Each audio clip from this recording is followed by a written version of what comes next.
you spooky lovers out there. We're going to go through a couple of Halloween themed episodes for the month of October. We're going to talk about the origins of Halloween, some popular Halloween things. Later on in a week or so, I'm going to release a couple of Halloween scary stories. And after that, around Halloween time frame, I'm going to release another couple of Halloween scary stories.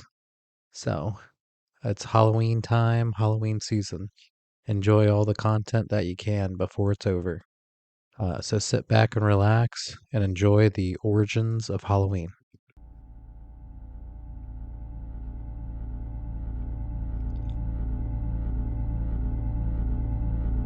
Halloween originally comes from a few different places. One of the original festivities that started Halloween was the Celtic festival of Samhain. The ancient Celts, who inhabited what is now Ireland, the United Kingdom, and parts of France, celebrated a festival called Samhain around November 1st. Samhain marked the end of the harvest season and the beginning of winter, a time when it was believed that the boundary between the living and the dead was blurred. People lit bonfires and wore costumes to ward off evil spirits. Another origin story is the Roman influence. The Romans conquered Celtic territories, and some of their traditions merged with those of the Celts. The Roman festival Feralia, which honored the dead, was celebrated in late October. Additionally, a festival called Pomona, dedicated to the Roman goddess of fruit and trees, was celebrated around the same time and contributed to the tradition of bobbing for apples. Another influence is the Christian influence. In the 7th century, the Catholic Church established All Saints' Day on November 1st to honor the saints and martyrs. The night before, October 31st, came to be known as All Hallows' Eve, later shortened to Halloween. The Church attempted to Christianize the pagan traditions of Samhain by emphasizing prayers of the dead and the idea that Halloween was a time to remember and pray for deceased loved ones. There was a medieval and modern evolution of Halloween as well. Over time, Halloween continued to evolve. In medieval Europe, various superstitions and practices associated with the supernatural became intertwined with the holiday.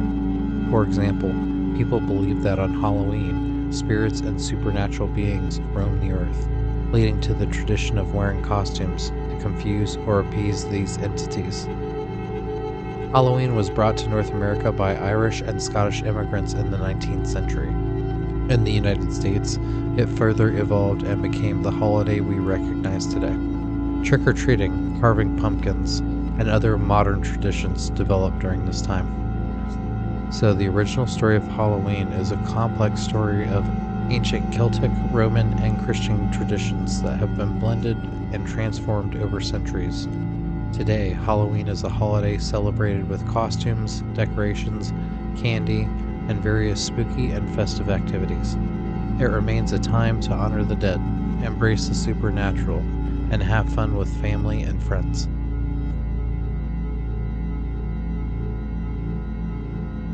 Everybody's heard the story about the Headless Horseman, but here's a little bit of history about how the story began.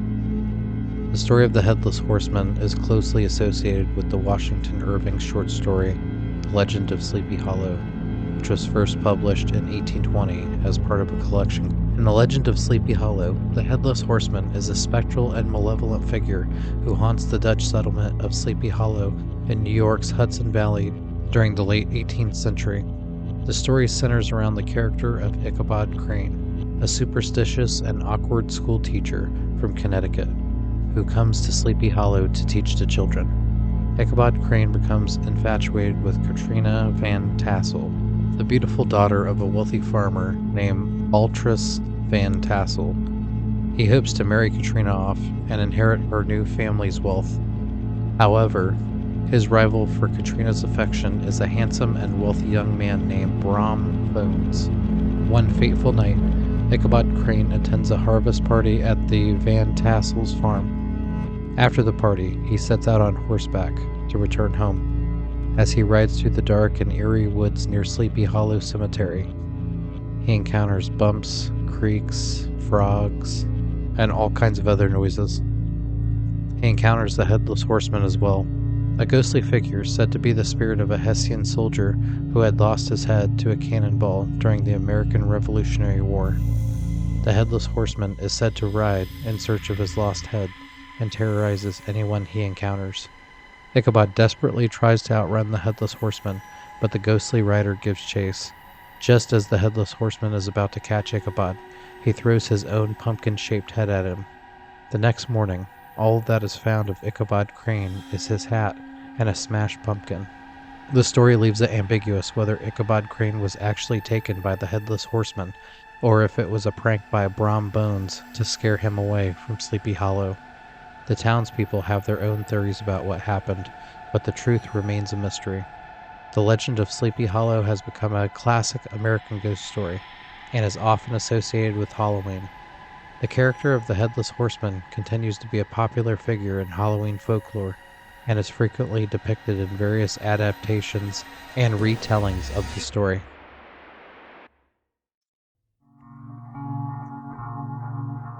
The Salem witch trials were a series of events that occurred in 1692 in Salem, Massachusetts, that led to the arrests and trials of numerous individuals accused of practicing witchcraft. The story of the Salem witches is a dark and tragic chapter in American history. Here's an overview of the events. The witch trials began when a group of young girls, including Betty Paris and Abigail Williams, started exhibiting bizarre behavior, such as fits, convulsions, and strange utterances. The local doctor could find no physical cause for their symptoms, and suggested that they might be afflicted by witchcraft. The accusations spread. The girls accused 3 women of being witches. Tituba, an enslaved woman who had been telling the girls stories of magic and witchcraft, Sarah Good, a homeless woman, and Sarah Osborne, an elderly woman. These accusations triggered a series of arrests.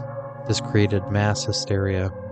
As the accusations spread, many more people in Salem and the surrounding towns were accused of being witches. The trials became a frenzy of accusations, trials, and public hangings. Neighbors turned against neighbors, and many innocent people were caught up in hysteria.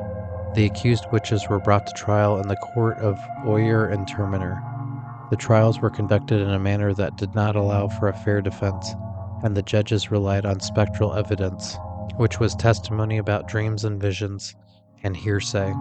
19 people, consisting of 14 women and 5 men, were hanged as witches, and 1 man was pressed to death with heavy stones for refusing to enter a plea.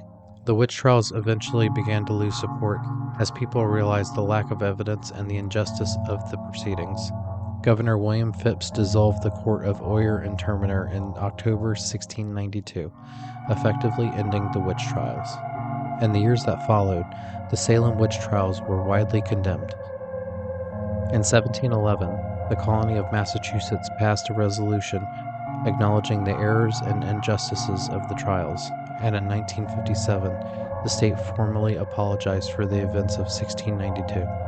The Salem witch trials were often seen as a cautionary tale about the dangers of mass hysteria, religious fanaticism, and abuse of power.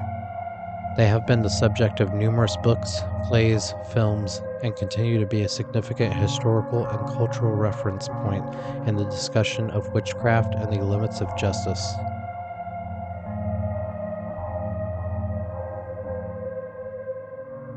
Halloween is a time when spooky stories and urban legends often come to the forefront. Here are some popular Halloween urban legends that have circulated over the years. The poison candy. This is perhaps the most well-known Halloween urban legend. It suggests that malicious individuals may put razor blades, pins, or poison in Halloween candy and give it out to unsuspecting children. While there have been a few isolated incidents, they are extremely rare, and most reports of tampered candy turned out to be hoaxes. The babysitter and the caller.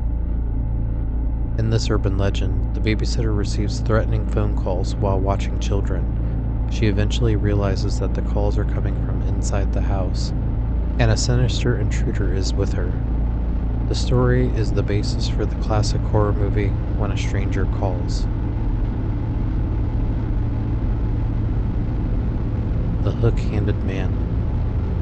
This legend tells the tale of a couple making out in a car when they hear the news report of an escaped mental patient with a hook for a hand. When they return home, they find a bloody hook hanging from their car door. This story is a cautionary tale of the dangers of premarital sex. The Vanishing Hitchhiker. A driver picks up a hitchhiker on a dark and stormy night. After giving the hitchhiker a ride, the driver turns to speak to them, only to discover that the hitchhiker has mysteriously vanished from the car. The driver then learns that the hitchhiker was a ghost who died years ago on that road. The Haunted House. This legend often involves a haunted house that was the site of a gruesome murder or other tragic event. People who enter the house on Halloween night are said to encounter vengeful spirits or terrifying paranormal activity. Candyman. Similar to the Bloody Mary legend, the Candyman is a supernatural entity summoned by saying his name multiple times in front of a mirror. It is said that if you repeat Candyman 3 times while looking in the mirror, he will appear. The Killer in the Backseat. A woman driving alone at night becomes convinced that someone is following her or is in the backseat of her car. In a panic, she rushes home and calls the police, only to discover that the murderer was indeed in her car and the police have caught him. Bloody Mary. This legend involves a ritual where you stand in front of a mirror, say Bloody Mary 3 times, and the ghostly figure of Bloody Mary is supposed to appear in the mirror. The legend has different variations, but it taps into our fear of the supernatural and the unknown. The Razor Blade Apple. Similar to the poison candy legend, the story suggests that people might hide razor blades or other dangerous items in apples to give trick-or-treaters.